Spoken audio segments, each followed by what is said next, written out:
I was pretty fuming. That's what you come to watch at the end of the day, I guess. Again, we're always looking vertical. We're not looking to go really side to side. Do I really think we'll keep a clean sheet? No. Hitting me with, like, who is that?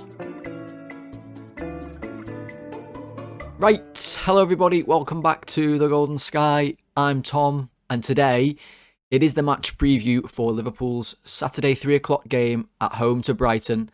Today, we're going to cover everything you could possibly need to know about that fixture. We're going to talk a bit about both teams. We're going to talk about Arne Slot's press conference. We're going to talk about Mo Salah. That's a key talking point in this one. We're going to talk a little bit about Brighton in detail with some clips that I'll show you. And we'll finish off with Super 6 at the end, like always. So, let's get into it to start off the preview. Okay, so here on the screen, you can see my predicted 11. Podcast listeners, I will read it out for you. In the goal, we have Alisson. We have Gomez at right back with Konate and Van Dijk at centre backs.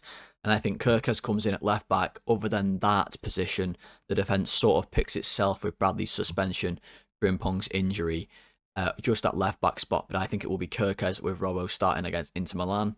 In midfield, I've got Gravenberch and McAllister with Jones on the left-hand side.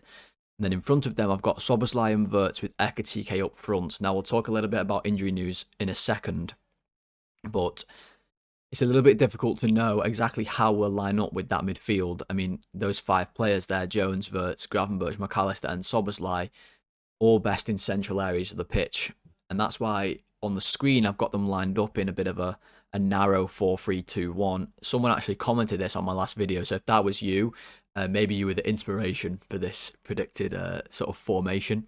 But how will it actually look in game? Well, I mean, we're going to see Szoboszlai wide. We know he likes to sort of roam all over the place. Wirtz will probably drift out to this left-hand side. It's just very crucial that we don't play him as a strict left winger. It's okay if he roams around the left-hand side of the pitch, but not tight to the touchline. We want him in these areas attacking when we've got the ball in these final thirds. We want him around here, not out here. That is a big difference in his game. We don't want him stood by the touchline. We want him stood inside the edge of the 18-yard box. I think is a good barometer to judge Wirtz's position and if Slot's got it right. So it will be quite fluid. I also don't know if McAllister will take up that right-hand side spot of the midfield 3 or if it will be Jones, but Jones played really well in that left centre mid spot against Inter Milan, and I actually think he tends to always play the left side of the midfield, even when it's just a flat 4-3-3 that we've been playing more traditionally, until this sort of mini switch to diamond that I'm anticipating a little bit of again in this game. I do think Jones will also help with Wirtz in a defensive shape. If we do have to drop in this formation and defend, it's going to be like something that resembles sort of this formation. It might be a 4-4-2 with Jones and Szoboszlai defending the wings with Wirtz and Ekitike pressing as a 2. You might see Wirtz drop in as a 5th midfielder. We might see him drop behind Ekitike and try and screen these 2 pivot players that Brighton will deploy. We'll get them on the board in a second. So there's lots of interesting elements to the team. But why have I gone with this 11? Where is Isak? Where is Mo Salah? Cody Gakpo, let's talk about him, and also Wataru Endo, will throw him in there as well. They are both out for a few weeks, so out of contention for this lineup. Honestly, I don't want to wish injuries on any of our players, or any players really, but it'll be nice to see Slot try something different than the Gakpo left wing spoon feeding, force feeding we've had over the last few months, despite his poor performances. Isak is the real talking point, because if he's fit, I think one of these midfield 3 gets dropped for this game. Szoboszlai definitely won't. He'll definitely play. Wirtz, I expect to play as well. Same with Ekitike. Gravenberch is probably playing. He seems to be Slot's favourite. So then you're looking at McAllister or Jones. I would prefer it to be McAllister, but it wouldn't surprise me if it was Jones who was dropped. And Isak will go up front and we'd end up with the diamond like this that we saw against Inter. But Isak apparently picked up a little knock against Inter Milan and is a wait and see ahead of the weekend, whatever that means. Personally, the way I read into it is that means bench is what I think. Maybe he comes on in the second half, but I think we end up more like with Wirtz, Szoboszlai, sort of free-rolling, attacking midfielders across this across the full width of the pitch, really, with the 3 others behind him. Chiesa is also back from his illness, but we all know Chiesa's not going to start, don't we? He probably only plays 5 minutes max in this game, if any at all. So we might as well not consider him for selection. And then everyone else is basically injured. So Arne Slot did express in his press conference today a frustration with the constant 3 games in a weeks. He actually said something along the lines of that he's almost happy that we went out of the League Cup. And now this isn't something new to me. He threw the game in the League Cup when he played that team against Palace. He threw it on purpose, definitely. And at the time, I was pretty fuming, and I'm still quite angry with the manner of how we approached that game. I mean, we literally did go in it with the idea to lose, which isn't what I want personally, but I do understand the reasoning. Obviously, it's a lot of games, and the League Cup isn't really on the radar. However, at this point, is the league really on the radar? You could argue not. So the League Cup maybe would have been something nice to focus on. So one big talking point that we haven't looked at there on the board is Mo Salah. The news is that Arne Slot is going to, or has at this point, spoke to Mo Salah this morning, Friday the 12th of December. Spoke to him in the morning, and apparently, according to Slot, that conversation is pivotal to deciding his involvement in this game. Now, Slot also said in the presser that the conversations between Salah's reps, the club and Slot began after the Sunderland match, which is very interesting when you think about that. Obviously, we only had the bombshell of the interviews and all that stuff come out after the Leeds game. Now, if what Slot's saying is correct, which obviously I've got no reason to doubt him, is that they started having these conversations after Sunderland. It makes me think that Salah was maybe expecting to start that game at Sunderland, which I think most of us were. And then I think he was definitely saying, well, I expect to be in the team at Leeds, or something along those lines. I am purely guessing, so don't take any of this and form a view on Salah or Slot or the club or anybody. This is pure guesswork, so don't let it fuel how you think and view them. You can come up with your own conclusions from the news and just simply giving my opinions. That's what you come to watch at the end of the day, I guess. So I don't think Salah will start the game. I will be absolutely shocked if he does. Slot did say, I have no reasons at the minute to not want to keep him or to not have him or something like that. Now, I think that's one of those kind of weightless comments where you can sort of say he's never going to say, oh yeah, I want to get rid of Salah. That'd be stupid. And we don't even know if Arne Slot is the driving force behind all of this. It could have come from someone higher up, could have come from Richard Hughes, could have come from Michael Edwards. To me, that seems a little far-fetched given the contract they just gave him in the summer. They would suddenly want a 180 and get him, sort of make up this scenario to get him out of the club. I struggle to believe that, but who knows what's happened. It's a crazy situation. I think he'll be on the bench. That's what I think. And I'm unsure completely if he comes on. If I had to put money on it, I'd say that he will. I'll say that he'll come on in the game. We know that his family's going to be there. It's going to be really interesting because should he play? Probably not, really. Certainly shouldn't start. Maybe deserves minutes. But it all depends on the outcome of the game, doesn't it? Because if we're winning the game, or let's say we're winning the game by 1 goal and Brighton are putting a lot of pressure on us, like, it doesn't make sense to bring Salah on at that point. However, if we're winning by a lot or equally losing in the game, then it does make sense to bring Salah on. Because if this does turn out to be the last time Salah is available for selection for Liverpool Football Club, I'm not going to lie, guys, I want to see him on the pitch at some point. I want him to have any resemblance of a send-off. I don't think there's any way he will get the one that he deserves in this manner of the situation and him going to AFCON. I don't think he'll ever get the send-off that warrants the magnitude of things that he's done for the club. But I would like it to be, something at least semi-worthwhile of his contributions to Liverpool since he signed for us all those years ago. Big talking point. Let's see how it goes. I think the crowd will be chanting his name regardless at the end of the game. They did chant Arne Slot's a lot at the end of Inter, so I think the fans, they don't want to have a divide. Obviously, everyone wants a nice harmony, but I will be shocked if we don't get some Salah chants at some point in the game, given that this could be the last time he's ever available for selection for Liverpool Football Club.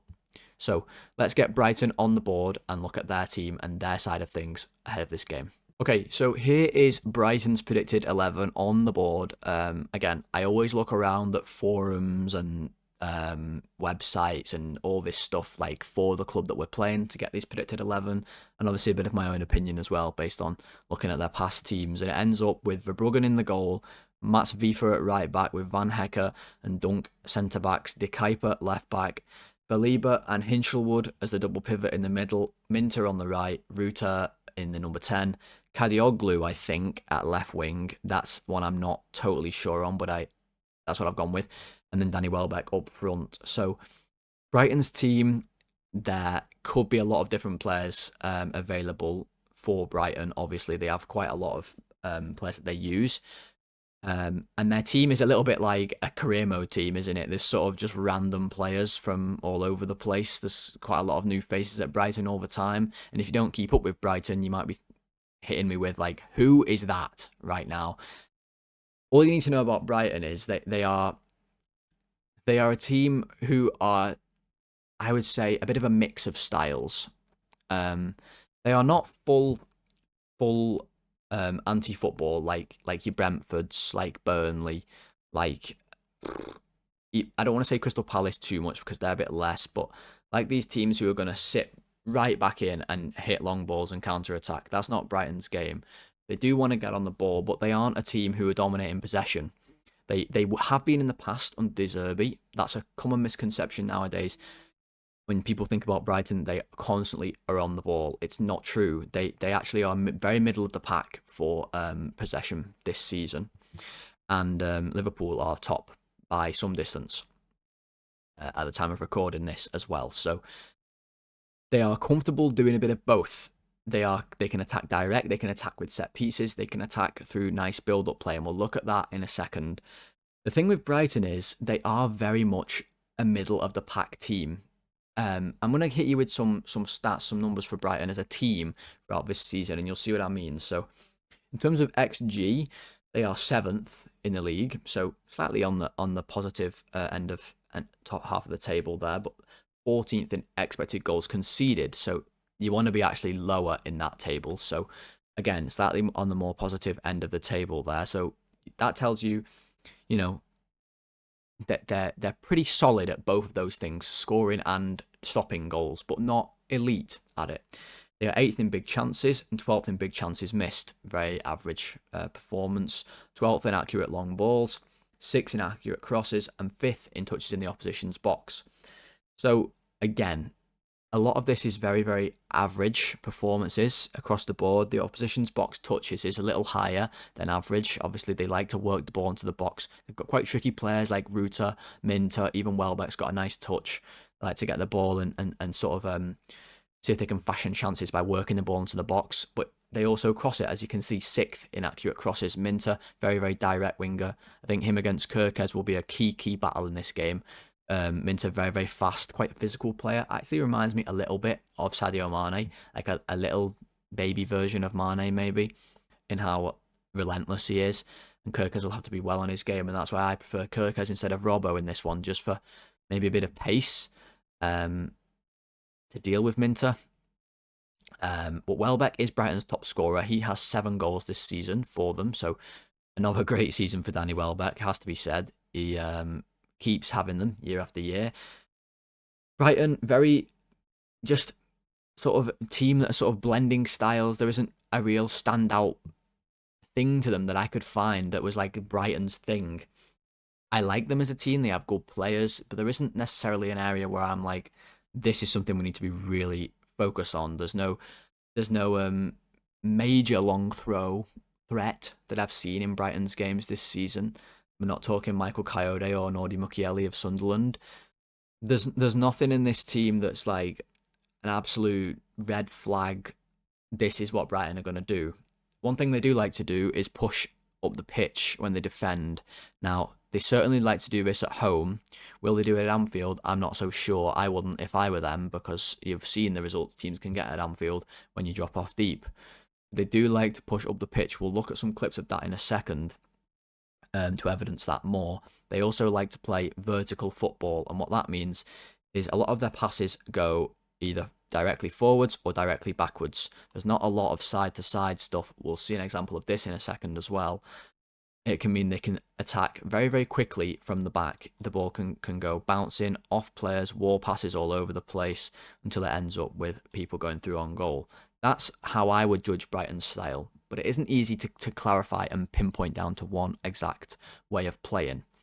We'll see how they rock up at Anfield. Liverpool need the win desperately after some really, really bad performances at Anfield in recent weeks. Hopefully we can get it. Let's look at Brighton.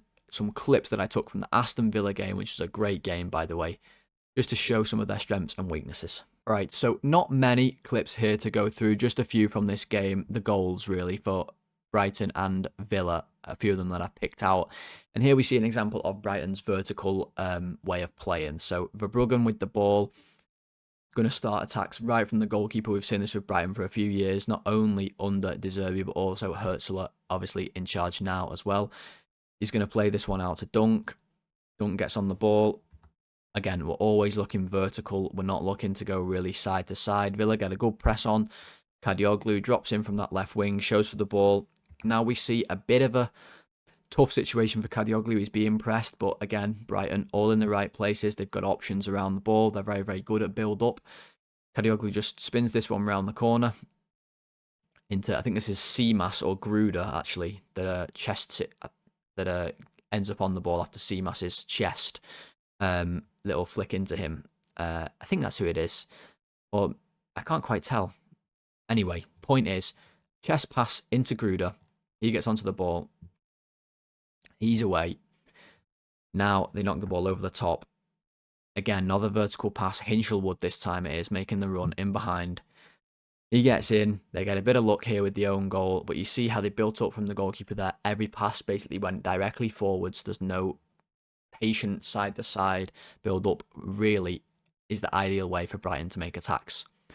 So that's a positive of the game. They can be very smooth when they get it going. They can be very direct. They can be very fluid when they get the play flowing how they want it to flow. But here we see an example of Brighton with that high line that I spoke about as well. So obviously, there's just been a tackle over here. You can see the players appealing, but you see on the turnover of possession, look how high Brighton are as a back line. Ollie Watkins right on the edge. He's very good at this, likes to play right on the edge of the defence. The ball just comes over from John McGinn into Ollie Watkins. He gets through. And, he's able to have a shot on goal. I think he actually misses this one if the clip went through the whole way. But you see this chance they're able to make, and this is what Ekitike needs to make these type of runs if Brighton deploy themselves this high up the pitch. Not sure if he will or not. If Brighton will or not, to be honest. I think they'll be much deeper when they come to Anfield, but if they do, it's imperative that we attack it, because it's not just this example, but we have another here. Villa from really deep this time, very, very deep build-up. They're not exactly in an advanced position here, and one ball over the top. Finds Watkins through on goal. He scores this one, and that's again Brighton, very high line. You can see them all having to sprint back. I expect them, though, when we have the ball, to deploy themselves more in this position, even if we have the ball settled at the back. Again, here, second half now, another goal for Villa. Look at Brighton's defence. They're not anywhere near their own box. Now, they are at home again, so that could be a reason why. I think they'll be 10-15 yards further back against us. They're not here. They're pushed up. You see the fullbacks for Villa this time providing the width. And if we play all those narrow central midfielders, we're going to need this from Joe Gomez and from Milos Kerkez. It's a shame Bradley is suspended. They find Matty Cash in this example, Villa, and he plays the ball on to Gesond. But you see how Villa have been able to literally pull Brighton apart very simply by getting the fullbacks wide, forcing them to run back. They don't have the greatest protection here. Gesson gets onto it, ends up in a really good position to have a shot or cross it in. They don't score from this attack, but they score from the resulting corner, I believe, or the ball kind of breaks around and Villa get a set piece at the very least. Something that we can maybe work on. Can we exploit that higher line if they come with it? And if not, can we get our fullbacks high and wide? If we've got so many central players on the pitch where we can still protect counter-attacks ourselves, can we use the fullbacks to create width for us in the game? So that is going to be it for the tactical part of the video. Let's finish off with Super 6 to end the preview. Alright, Super 6, we are still yet to win, of course. We are still yet to get close, of course. But we try again, you've got to be in it to win it. Let's have a little look here. Liverpool and Brighton. Liverpool back in the popular column there. I think we'll win this one as well. I'm going to go... what's Cara put? 2-1. I was thinking 2-1, but I never like to agree with Cara. Let's go to... Oh, do I really think we'll keep a clean sheet? No. Let's go 3-1. Why not? Admin thinks Brighton will win. The snake. Chelsea and Everton. This is a tough one. Chelsea been on a bit of a bad run. Losing to Leeds. Let's go... They'll definitely score. I think Everton probably score as well. I think 2-1 there to Chelsea. I think I like that. Burnley, Fulham. Can't see many people thinking Burnley will win this one. A 0-0 by the admin. That's exciting. I think Fulham score. I might go 1-1. I might go 1-1 there. Crystal Palace, Man City. Ooh. Palace struggling. Munoz injured. City probably get the win here. I'm gonna go 2-1 away win for Man City. Sunderland, Newcastle, the Tyne Weird Derby. Wow. Didn't know that was this weekend. Sunday, 2 PM. I'll be watching that one. I'm going Sunderland. Newcastle have been poor away from home. I'm going to go 3-2, a bit of a mad one. And then Leeds, Brentford. Let's go 2-2 in that one. Okay. 5th minute for the golden goal. Let me know what you think of my predictions. Are they terrible? Do you do Super 6 yourselves? Hopefully you guys manage to get the win. Or, even better, I do. Sorry, guys. Right, that is going to do it for today's match preview. I really do hope that you did enjoy it. And if you did, please do leave a like on the video. Trying to get to 20 likes. As always, that's the target at the minute, 20 likes. And comment away what you think your score prediction will be for the game tomorrow. Guys, subscribe to the channel as well. And this gives me the opportunity to say a massive, massive thank you to everybody for the support on the channel recently, especially the last couple of videos. It has been absolutely amazing, and I'm so happy to say that we have absolutely smashed 250 subscribers since yesterday's video. In the video yesterday, I said it'd be really nice to get to 250 before Christmas, and at the time, I published a video and I think I had about 240 or something like that. We've absolutely obliterated it. People hit that subscribe button loads following that video, and I'm really, really grateful for all the support. I really, truly am. So the next goal, 300 then, it's got to be. So quarter of the way to 1,000. That's pretty crazy. So to anyone who has watched the channel, thank you so, so much for doing so. I just want to say, give my thanks to you all for that. It's really cool to have this many people watching me talk about football. I love doing it for you all. So I'm glad that you enjoy watching. Let's get to 300 now. The march is on. Thank you so much for the support. Like, comment, subscribe. Podcast listeners, 5-star rating and reviews. Follow the show. All that good stuff as well. I'll speak to you on Saturday after the game for the player ratings, of course. Until then, enjoy your Friday nights. I'll speak to you all very soon. Goodbye.